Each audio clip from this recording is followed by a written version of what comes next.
And that's why there's no snooze on a head injury. What's going on, everybody? This is the Cover Band Confidential Podcast, the podcast for cover band musicians and band leaders to learn how to rock more and set glass. In Atlanta, Georgia, I'm Adam Johnson. In Greensboro, North Carolina, I'm Dan Ray. And listen, we did the episode with our buddy Mark, and the response has been really positive. The Slack was a bit of a buzz about is this like a reality show? And it's like, it kind of feels like it is. Yeah. And frankly, Mark's been busy. And so we figured, why not go ahead and bring Mark back on and kind of catch you guys up with where things are going. And he's got some specific things he really wants to dig into. So once again, Mark Frederickson, welcome to the show. Thanks for having me back. Dan, why don't you go ahead and take this one? You have the... Sure. You got well, I'm working from the list of stuff that you let me know you've done in the last couple of weeks, Mark. I mean, and honestly, Adam and I were looking at, should we have him this week or next week? But the reality is the amount of momentum you've had would threaten to overwhelm us if we didn't talk about it now. There's just right. A lot the 3-hour episort of catching up. Totally. A little too much, right? Yeah. Yeah. Nobody's going to sit through that. We're not going to make anyone do that. So why don't you give us the sort of highlights of the last 2 weeks? Sure. So we are forming a beginner cover band, and I think where we last left off, we had gotten together once. We were planning a rehearsal, kind of starting to feel out what kind of songs we wanted to play, what kind of music we wanted to make. And in the time since, we have had our first full rehearsal. I think at that time I might have played with a couple of guys in a limited way, but we've now had a full band rehearsal, ran through everything. I remembered to record one take of Seven Nation Army, though I forgot to do any other recording other than that. We were able to run 3 songs or so, and then kind of some guys had to go, and we did a little bit more work on our 4th song. Bad Moon Rising, I think that was the one that we did partially. And then, we're starting to think a little bit more about things like, how are we gonna do, our monitoring and, amplification and, what can our first gig be and things like that. So I was sitting drinking a cup of coffee, waiting for a bus and looking around to see actually what, local music was just going on in my area that weekend, and discovered that in fact my library is participating in a rather interesting event that might be of interest more widely, in that it is an International Make Music Day, which was started in France in the 80s on the solstice. And the idea was that kind of anyone in the community who just wants to make music should make music, and there can just be little concerts all over town, and people can kind of move around between them and sample different things. And it can be, professionals all the way down to, people forming their first beginner cover band. And so I think we're going to throw our hats in the ring. The event is on the 21st of June. We have to officially register on the 1st of May. And so, we've got some work to do between now and then. We have our next rehearsal coming up this week. And yeah, I mean, as we record this, it's the 21st of April. So that's exactly 2 months. I've charted out a little bit of thinking about, okay, if we want to get to say 12 songs, it seems like a reasonable number, but maybe a point for discussion. Like what do we have to do over the course of, every 2-week rehearsal, which is what we've talked about doing. It's not a small amount. It was one of those times where it seemed like that was way in the future, but actually I think it's going to be here in no time at all. So, that will be interesting. So yeah. And then maybe the other big thing is, kind of gear and tech wise, I decided to buy on the extremely positive, CBC Slack recommendation, the Behringer X32 rack. I started to kind of poke around with that and got some tracks from karaoke tracks to use as maybe some backing and cue kinds of things, and kind of started to dip my toes in that world. And so that's kind of where we are right now. So kind of moving forward in some big steps, I think, both in equipment and, song choice and a first gig and one last thing then, kind of going out the door last time when I was talking with Dan, he asked me to listen to episode 4, which was the branding episode. And so I've been listening to that and kind of ruminating on it and thinking about it a little bit. Haven't quite yet put it into practice yet, but it certainly, I struck some chords, and, it's something I want to think about and get some buy-in from the group. but also maybe express some vision. So it's been some good thinking on that. That's perfect. And that is the way to engage with that. I didn't intend for it to like necessarily give you a lot of actions right out of the gate, but a lot of things to sort of stew on. And so that's, I like that that's where that left you. Did you say you're planning rehearsals bi-weekly? Every 2 weeks? Yeah, every 2 weeks. Does that feel like enough to you? No. Okay. given it felt fine until we have a potential concert date of June 21st. Yeah, that's why I'm asking. As I said, I was kind of charting things out, and I think I threw in a extra rehearsal, in the last couple of weeks going into that. But I imagine we might have to do some more. I'm super enthusiastic, right? I'm like, oh, go all the time, right? We rehearsal every night. Like, what else do you guys have to do with yourselves? Right.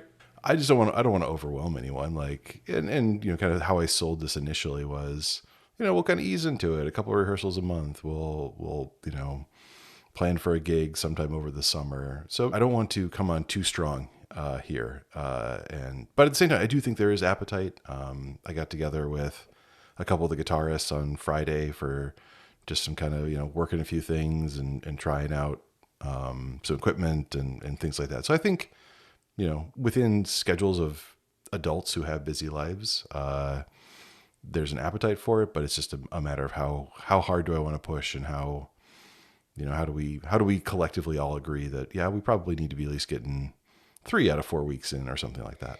Yeah, the other thing you had mentioned that just as a kind of a way to buffer that first gig is that there might be like a preliminary first gig, a week or two before that, just to kind of see where you're at. I think that's a really smart idea.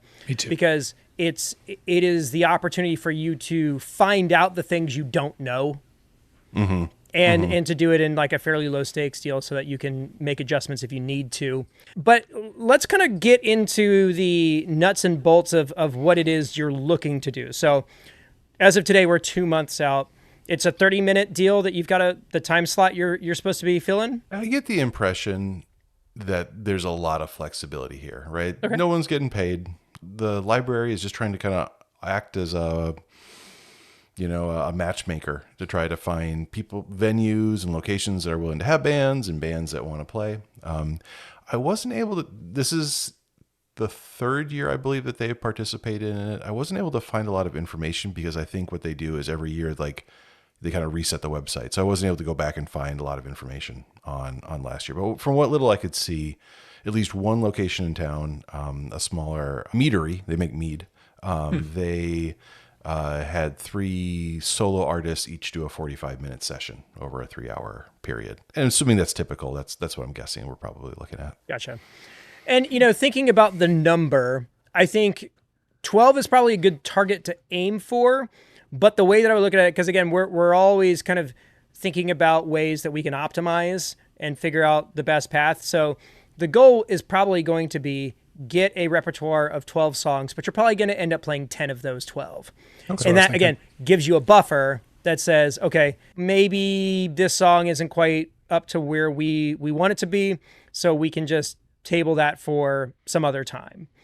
But I think the idea of having a target, like, okay, there's a hard date, it really helps clarify things, put things in focus, and kind of figure out what absolutely has to happen and what doesn't. Yeah, you made your way through our back catalog of episodes over the last couple of years, so you heard me setting a date and working my way toward that date and all of that took.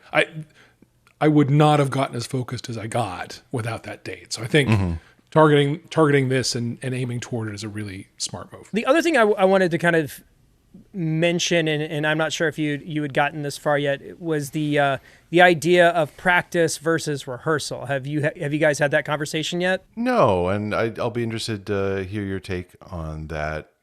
Kind of my background was, in vocal kind of performance, in choirs, like people generally weren't practicing on their own. You came together a couple of times a week, for a period of time, and you did your warm-ups and you worked the pieces. And then there you found the part you got to work on a bunch or something, and maybe break down into smaller groups or something. But I think I understand the difference you're driving at. It's not something I personally have a lot of experience with. Well, let's use your terminology then, because you talked about that you went together with the other guitar players. That's kind of like a sectional rehearsal. Like all the guitar players got together and was like, here's the things we need to kind of work through. The idea of practice versus rehearsal is that the practice is the stuff that you are doing to familiarize yourself with the material. And rehearsal is you guys as a group collectively fleshing out the parts and the arrangement and that kind of thing. So it's the preparation that happens so that the rehearsal time, because again, we've got currently a schedule where you guys are wanting to meet every other week. So that gives you that interval in between to make sure that whatever time that you guys get as a full group is optimized as it possibly can be. Yeah. In other words, people walk in knowing their parts. People walk in, they leave the rehearsal knowing what the next rehearsal will contain and what they need to work on to get there. And if there are any changes to how we're doing it from how it was recorded, we know that so we can prepare for it. I mean, you're talking about maybe 4 or 5 rehearsals coming into this first gig. Each rehearsal is going to be 2, maybe 3 hours. So you're looking at 10 to 15 hours of room time together. So optimizing that is really going to take all of your people doing the work at home, coming in ready. That's going to be necessary, I think. Yeah, and I think at least kind of as a first rehearsal has gone through, I think that was kind of internalized. People came in prepped. They weren't learning things cold, certainly. Great. So good. Well, and you were mentioning the idea of using karaoke version stuff for backing tracks. That's another thing that you guys can use as a practice tool. Is that by being able to mute channels and things like that, somebody can have a very clear picture of what it is they're supposed to be playing. There's something really gratifying about going into like a rehearsal scenario, putting a song up that you've never played as a group before, and that first pass going pretty passable, Yeah. I'd put that on stage. Yeah, it's great. That's the other thing is when the first one goes okay and you're like, let's do it again. And it's just because you think it sounds rad. Like that's really cool. So, as far as the structure goes, I mean, ultimately you guys get to decide what your practice or your rehearsal time looks like, because we are all kind of in the same boat, that we're dudes with day jobs who do this on the side or do it for fun or whatever. It is important to be as prepared as you can be, but yeah, leave room for, side quests and that kind of thing. Just know that your side quest time is somewhat limited based on the target you guys have set. Yeah, I felt like we at least for our first rehearsal, we had 4 songs. We got through like 3 of them completely. And then, as I said, we kind of like had a chance to kind of run the last one as a subset of the group. So, kind of starting to kind of feel out. I feel like we spent probably too much time on one of them and, then kind of ran out of time for some other stuff. But like, I think, that's going to happen, right? It's going to be part of the show. Yep. Yeah. And I'll say the recording that you put on the Slack, Seven Nation Army, was pretty credible. It was good. It was good. I was pleasantly surprised. Yeah. Yeah. Now, I will say there is some opportunity. Have you guys decided whether you're going to be a strict cover it by the recording band or a make it our own band or some combination of that? So it's a great thing to ask, because I actually did do a survey of the group this last week to get rehearsal times, and that was also a question I asked. And I think it was pretty much unanimous. We'll do a little bit of both. Right. Perfect. Clearly doing a cover of a song, but not having to be beholden to the recorded version. I love that. That choice gives you a lot of flexibility in what you put on the stage. And the suggestion I have for your Seven Nation Army, you did it quite like the recording. I have found that when you diverge from the recording in terms of the build of energy through the song, you make it build more toward the end. It goes over bigger in the room. They drop back to the sort of same level every verse and same everything. But for me, by the third verse, I am screaming it. And it really hits in the room when I do that. And it's clear that I'm doing my own version of something. I'm doing a take on it. I'm adding energy to something that was a little more pulled back, a little more composed maybe on the recording versus sort of, I do kind of go balls out with that one in the third verse. Might consider it, just as a place to expand your thinking from. Not that there was anything wrong with that recording. It was quite nice. It sounded a lot like the original. I thought it was good. Well, and the fact you guys have 3 guitar players give you the ability to kind of add and take away in a really, compelling way. For sure. Yeah. We kind of jammed for a while and tried to find some other kind of parts for the guitars to play. I think it was one area where I don't know if we really quite came to a conclusion there, but I think people are working on it, a little bit on their own time as well. So we'll see. We'll see. That's a rehearsal kind of thing, right? We'll come back together and see what Absolutely people have kind of come up with and how we can Absolutely. Kind of stitch it And together. it's also something you'll discover on stage. I take that song's solo section, I play it the way that it is on the recording, and then I play about that much again, improvised and really building it and making it big. Okay. So it's stretched out, and I'm also wireless. So at that point, I'm walking around the room. It's that song is one that is kind of a signature for us because we build it so big and we make it such an engagement moment. So I invite you to steal that. Anything of that seems useful to you, feel free to get in there. Yeah, one thing I was thinking too is maybe it's an opportunity for us to kind of like introduce each of the guitarists in a way. They could all each come out and play like a shortened version of the solo, right? And we Love that. Yeah, kind of everyone gets a little bit of stage light or spotlight kind of moment for that. I think that's terrific. To circle back at what you said something a bit earlier, you were saying that you kind of like poured a lot of time into a particular song. Which song was it? Was it Seven Nation Army? It was Seven Nation Army. Okay, Yeah. I was curious about that because some of the songs that you mentioned were a bit more technical than others, and I just wondered if it was like, hey, maybe we need to backburner something and focus on another set of tunes. But yeah, I mean, if you're taking time because you're enjoying it and you're kind of like fleshing stuff out, not a problem at all. Yeah. It was mostly. I think it was our first time together, and like for a lot of us, this is more or less the first time we've really kind of played with other people, or it's been a long while. So we have one guitarist who started during COVID. I've been playing drums for 1.5 years, and only occasionally with my son as someone to be with. We have other guys who played with some bands when they were younger, and then have been kind of missing it and are coming back. So I think part of it was just we kind of got into the groove, and we were just kind of so happy to be playing together. It was kind of hard to stop and move on to something else. And I got to tell you, I love that so much. Guys like Adam and me who are like, oh, I've been playing music for my whole life and it's really serious and important. Like, okay, fine. But like you actually could just step up and do it, which is great. I think that's terrific. Yeah, I could use a bit more of that in my day-to-day, in my normal kidding. operations. It's just to play for the hell of it. I've been trying to be more conscious to do that, just to remember like, hey, this is supposed to be fun. It's not all just the stuff that you don't like, Yeah, we call it playing music. Yeah, it is called playing music for sure. Yeah. Now listen, you added a song that I want to just probe your thinking about just a bit, which is Head Over Heels by Tears for Fears. Yeah. What drove that choice? So we wrapped up rehearsal. We were kind of thinking about, okay, what do we want to do next? We felt like, okay, we think we could probably add one more song for next time. This is pre-gig date.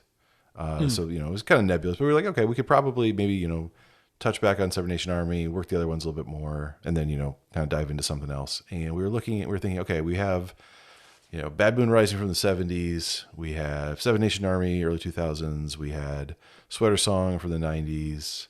We had, what am I forgetting now? Heart-Shaped Box. Heart-Shaped Box, thank you. Heart-Shaped Box also from the 90s. So we're like, probably want like something like 80s and maybe kind of getting a little bit more modern. And so we were like, okay, 80s. And then our bassist had been practicing that one, and he and I actually got together and played, just kind of spent an afternoon playing some songs that we knew we were going to play, and also that one just because he had been working on it, and I kind of picked up the drum stuff for it. So we were kind of thinking, okay, that might work. And then one of our guitarists is really into Tears for Fears, so he was like, well, I'm all in. So so that was what kind of sold that one. It was kind of like fit the genre and time slot that we wanted, and we had a little bit of experience on it already, and we thought that we could probably bring that one together without a whole lot of work. Yeah, and I think it's so we do Everybody Wants to Rule the World. Not one that you can just spin right up. No, that one's complicated. Head Over Heels is a great tune. I don't know if it's a little more mid-tempo than I would normally think to go. A little more, I don't know. I don't want to discourage you from trying it, especially if the band has feelings about that song. Get in there. I think you'll learn a lot from how the crowd reacts to it. My feeling is that that'll be what I call a thinker, right? People won't get up and move to it, but maybe they'll sit there and bob their heads and enjoy it, and that's valid too. Yeah, I mean, I have kind of, you were echoing some thoughts I had, my two responses to that are, one, it's good to have some way to take the energy down every once in a while. You need right? shape in your set list. You need That's that, true. right? Yep. So that could do that. And two, then it's got the at the end the part the na na na na na na na na na at the very end, and Fair. that's a little bit of kind of like a kind of an anthem that everyone can get into, and you can kind of throw the mic out kind of a thing. So Yeah. maybe there's at least a chance to kind of get people in at that last little moment, then bring the energy back up, and maybe it'd be a good song for us to try to figure out a way we could just kind of do a quick hop to the next song without any kind of break, kind of just a boom, boom, quick, the soul, the vocal kind of tails out 1, 2, 3, 4, and then it's, something higher energy, but kind of just builds right on the end of it or something like that. I would say that if I had to cover that one, it's not one that I would do with a track, because I think the track at its original tempo is going to be, is going to feel really slow. I think that it's one I would make my own and speed up a little bit. Okay. And add my own energy into. I feel like that tune is going to be a little bit dirge-like if you take it at the recording tempo. Yeah, I wouldn't disagree with that. Yeah, I think you're right that you got to have some shape to your set list. You got to have some ups and downs, but I worry that a song at that sort of pace is going to be an energy killer. Well, another thing to do would be to potentially just look for other covers of that song. Yeah. See how other bands are doing it. We even in the 80s band, we do, I like doing punk versions of 80s songs. So like the version, we do 99 Red Balloons the way that Goldfinger does it. We do Boys of Summer the way that the Ataris do it, just as a way to give people something that feels familiar but is just different enough to make it interesting and compelling, for the folks out there. So they're not just, hearing it exactly like they remember it. Okay. I mean, maybe, pick up the tempo, try to punch it up a notch or something. I could see. And those decisions are why we rehearse. Right? It's like you got to come together with everyone kind of knowing all their parts and see how it comes together in the room and be really brutally honest about it and make some decisions and choices. Is it a keeper? Is it not? If it is, how do we handle it? What's our angle? I love that song. I don't mean to be harsh on that song. It's a really, really great tune, but I think you will need to put some spice on it to make it work in what you're doing. Okay. The thing about 80 songs is that there's thousands of them. Yeah. And so, if it's like, hey, this one doesn't work. Hey, Just Like Heaven is a really good option. Everybody loves The Cure. And, pretty straightforward arrangement. It always works. So I played Everybody Wants to Rule the World at my very first gig ever. So we did it wrong, but we agreed on the wrong we were doing. And so it worked. So have you guys, like, as far as that 12 song target, have you as a group kind of laid out, like, typically when we were first getting started, everybody kind of took their pick and they were like, these are the songs that I really would like to play. And if everybody suggests 3 to 5, you guys could probably come up with, whatever that 12 song target, would be. Yeah, that would be one way. What we've done so far is we have a Trello board. Nice. So we've been throwing a bunch of songs up there. And at our first kind of like pre-rehearsal meeting, we tried to just do a quick veto over or as many of those as we could. And so I think we got through about half of the songs, and just, if anyone had a reason to say no, we just, say, okay, great, we'll come to it later. And we kind of threw it on the back burner. But it's probably about time for us to kind of, put some effort into that again and say, okay, what are the next, we've got something like, let me check myself now. I got 6 songs. I think we added, one that I haven't mentioned yet is I Will Survive, the Cake version. Nice. And then, so we got an additional 6 things to do. So we got to figure out, or if we're shooting for that 12, as a pool, and we'll pull 10 out of it or something like that. So we've got some choices to make. Yeah, that's good. Letting the band have a veto. I had, there are a lot of reasons for that. Somebody doesn't think we can do it technically, or I had a band member one time veto Linger by the Cranberries because it was his song with that girl. Okay. And that wasn't going to happen. So fair. Wow. All right. We're not going to do that one. Yeah. It's hard to argue with. Yeah. No, I'm not going to talk him out of that. So I feel like we've got like the big stuff figured out, but it seemed like you had some specific questions about some of the gear stuff and then maybe some of the branding stuff that you wanted to kind of get into. So if there's anything that specifically you want to pick our brains about, as opposed to us just giving unsolicited advice. Please, let's go that angle. Yeah. So kind of by virtue of the fact that I was the one who kind of, threw out this request for a band and have been kind of, leading the charge in a lot of ways. I think everyone, if I can speak for them, they kind of look at me as the band leader. It's one of those like, there's no official election, or I don't own anything, that makes me in charge, but I'm, at least I'm kind of like first among equals or something like that. And just at least in terms of like kind of like band direction. But one thing I'm having, some kind of like that I'm wrestling with is like, how much can I ask of people, right? This would go back to like rehearsal. Like if I thought we had to do it twice a week,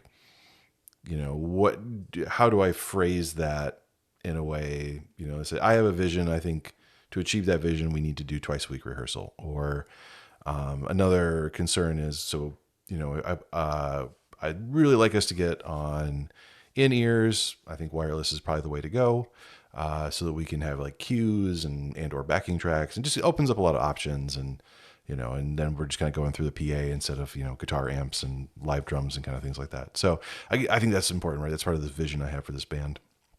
But then, am I asking them to purchase equipment, right? I'm saying, oh, hey, you guys, sorry, you have that amp. Actually, I need you to have a modeler instead. Or, you can select among these different, IEM options from expensive to extremely expensive, your choice. How do I make what I hope are reasonable requests, but at the same time, if no one bought in, no one signed up for this knowing that I was going to ask them things like that. And so I'm kind of wrestling with that. I think the first thing is that all of these things don't have to happen all at once. Mm-hmm. So you can opt to go with in-ears and not require people to play E-drums or modelers. You can have smaller amps that are mic'd. That's where we started. And live drums mic'd, for that matter. Sure. Mm-hmm. And as far as in-ears go, there are a lot of solutions that are not necessarily wireless, but functional and affordable. The first thing that comes to mind is that Behringer has these belt packs that have an XLR, which you would take from the back of the X32 to go into a set of headphones. Asking somebody to throw down for like $70 to $80 plus a set of headphones, I don't think that's asking too much, especially if the alternative is you having to buy wedges or, fair point. If doing something like that would just make things less comfortable for you guys, if you have the ability to run as much of it as you can on your own, I think that's something worth asking. I just don't think you have to necessarily put the cart before the horse about everything. I think it's worth asking some bigger questions and just see where people are. But if you are picturing yourself in this role, part of the reason why people take this role on or end up becoming the band leader is that they have an insight or a vision that the other people are compelled to follow. So if that is the role that you're playing in this group, odds are that your suggestion would hold water and that they would be, willing to hear you out. So you won't know that until you ask. True. And no is an acceptable answer. And hey, this isn't for me, I'm out, is also an acceptable answer. I mean, there's no goods have been exchanged at this point. It's just, hey, this is fun. And, there's some stuff that we need to make decisions on. And this is what I think we should do. What do you guys think? So I think the what do you guys think is probably the important part. And just kind of see how everybody reacts. If it seems like everybody's kind of going with the suggestion that you provided, okay, then that might be a good indicator of how things move forward, Okay. Yeah. Yeah. Now, counterpoint, because there's always like more than one view, right? The band I was in before this was ostensibly a democracy, but in fact, everything fell on me, or a lot fell on me. And I was willing. I was fine. I was in for that. It was okay. This current project, I am explicitly the band leader. Like there's no, that has been said out loud. It was said from the very first time we all met. Like there's no question about it. People have signed on to being in a band that I'm leading. I have said out loud, and I hope demonstrated through my actions, that I am a benevolent despot.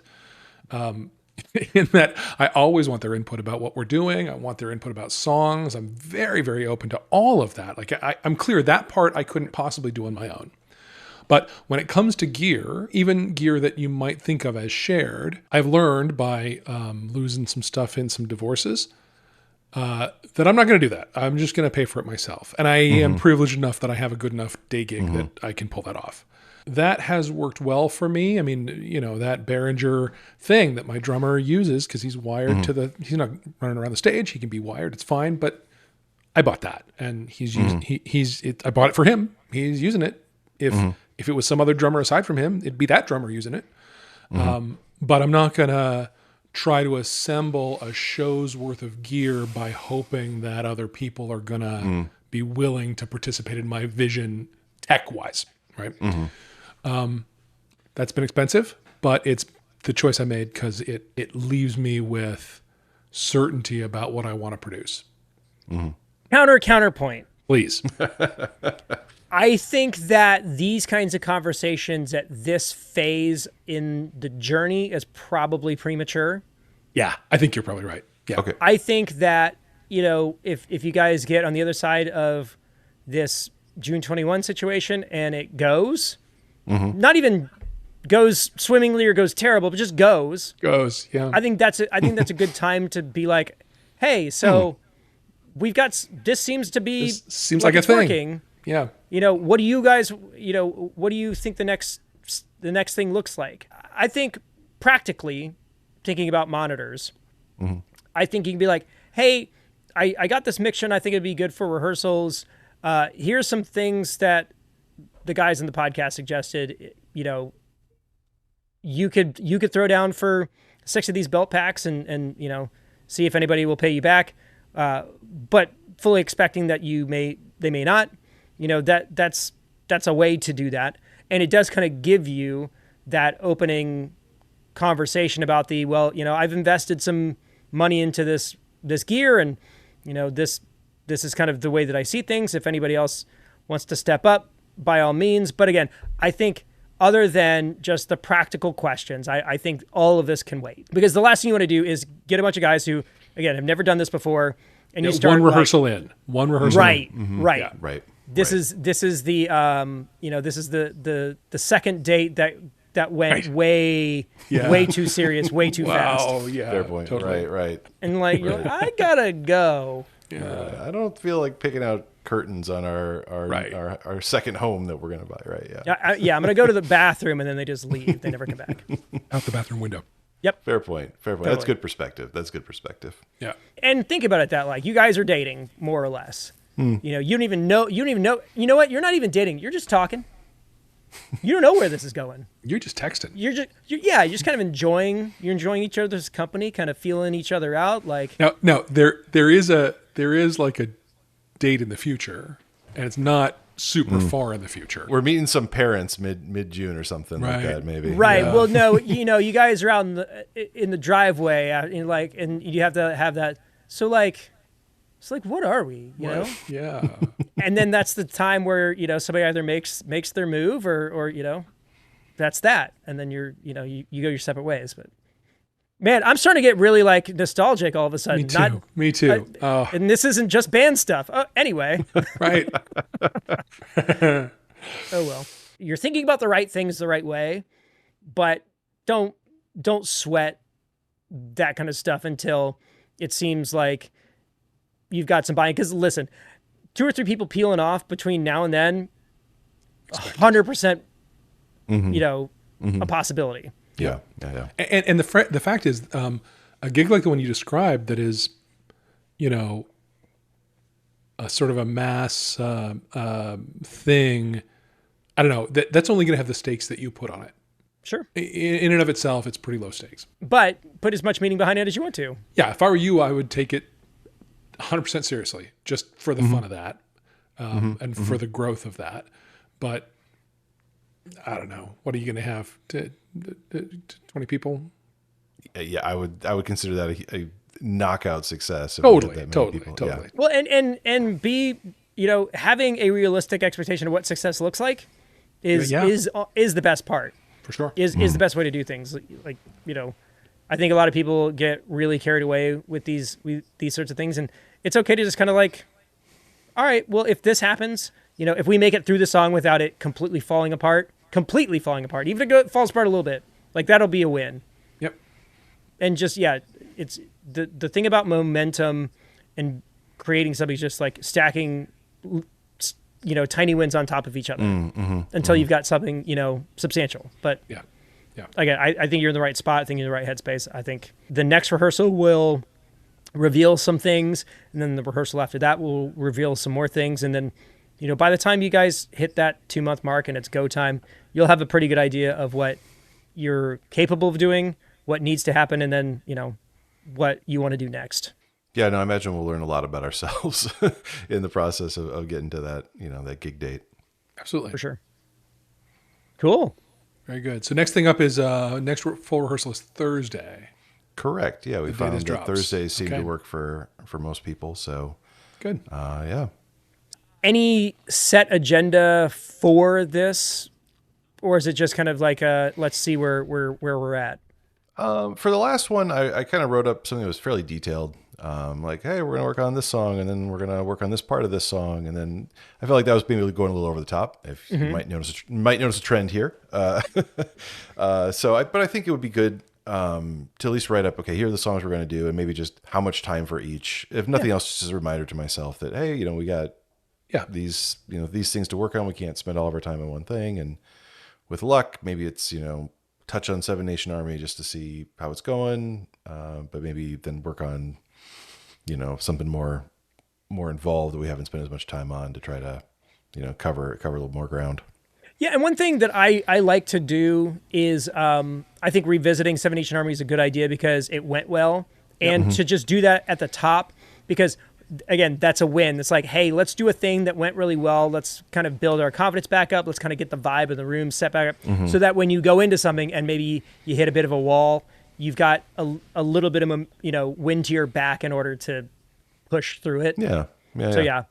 Go with a couple of easy ones, stuff that worked last time, just to kind of get things started, and then start digging into the other things. It's a good plan. But yeah, I think as far as like the rehearsal deal, like you don't necessarily have to put time frames or whatever. It's like maybe just a list of the 4 songs or 3 songs you want to cover. Prioritized. I'd put them in the order you want to deal with them. They'll take as long as they take. I don't think you can force a timeline on that. Or the times I've tried, it's completely failed, so I quit trying. Okay. Yeah. And you'll learn how much you can tackle in a rehearsal too before too long. Anything else? Any other questions you have, or? No, I mean, I got to be angsty about my concerns and have my time on the couch to talk to my therapists, Adam and Dan, and in fact, in talking about this, it's this June gig is really kind of looming even larger than it was earlier today for me. So there's a fair amount to do between now and then, but I'm feeling good about it. I'm feeling like this is going to be a challenge, but we can do this, right? It's not totally. us. And I like that you take it seriously, but do remember that the stakes are made up. A disaster of a gig is still a gig, so the points don't count, and what's the line? Says, yeah, I don't remember. Or the English guy before him. But listen, the people who end up doing the thing that we do are just built a certain way. So everything that you're saying is a thought that Dan and I have either thought internally or said out loud on this show at one point or another. So, you're just one of us. Oh, so don't sweat it. Welcome. Yeah, man. I really appreciate you being open to this. Some folks are just the idea of walking through a scenario like this somewhat publicly could be a bit nerve-wracking. I appreciate you being, willing to jump in with both feet and let 2 internet strangers provide any sort of insight in it. It takes guts. I don't know if I would have done it. So seriously, really appreciate you being willing to stick your neck out for something like this. I'm already enjoying it. I'm having fun. Yeah, I mean, I'm having a lot of fun thinking about it and kind of imagining the future and thinking about songs I want to play. And, I spent, a couple hours tonight. Well, not a couple hours. I spent about an hour. I spent my limit playing drums because it is, still something I'm, physically adapting to. But like Sure. just kind of doing that, I was just kind of imagining, okay, this is going to be a song I'm playing with other people. And that's a cool change for me, being kind of the bedroom player, just playing for my own enjoyment was great. But now I'm thinking about, okay, I'm doing this to play with other people. And that is just, it's an interesting change I wasn't anticipating. Yeah, you find that there is some sort of electricity about that it does create energy when people are contributing to a thing together. It's special. It's unquantifiable. It's something that you can't really get anywhere else. So savor it, enjoy it. You get to the end of Seven Nation Army and you nailed it. It's like just nothing else like it. Very few experiences. Yeah, it's cool. Everyone's kind of making the eye contact, right? And it's the big, all together, right? Like, you just can't do that yourself, even if you stare in the mirror or something like that. It's just not going to be the same. So we're going to continue to check in with Mark. We've got a pretty solid timeline. I don't know if we're going to be doing this every other week like we've done for these first two. Yeah. But it just seemed like at this point there was plenty of stuff to talk about and stuff that I think would be helpful for you going into this second rehearsal to kind of for sure shift your focus towards the things that you need to prioritize. So, maybe we'll check in a couple of weeks, 3 weeks, and we'll see where things go. Like we're just feeling this out too. Yep. I'll be in the Slack and I'll be sharing stuff, and whenever you guys want to talk, I'm around. So if you want to get more involved with this journey, the easiest way to do that is to hop in Slack with Mark and Dan and me and everybody else, because we're in there pretty much every single day, just sharing stuff, shooting the breeze, sharing memes that we thought are funny and, that kind of stuff. If you want to do any of the other stuff and support the show, you can do what you're about to hear right here. But I'll go ahead and call it for this week. In Atlanta, Georgia, I'm Adam Johnson. In Greensboro, North Carolina, I'm Dan Ray. In Ann Arbor, Michigan, I'm Mark Frederickson. You have been listening to the Cover Band Confidential podcast for the week of April 25th, 2025.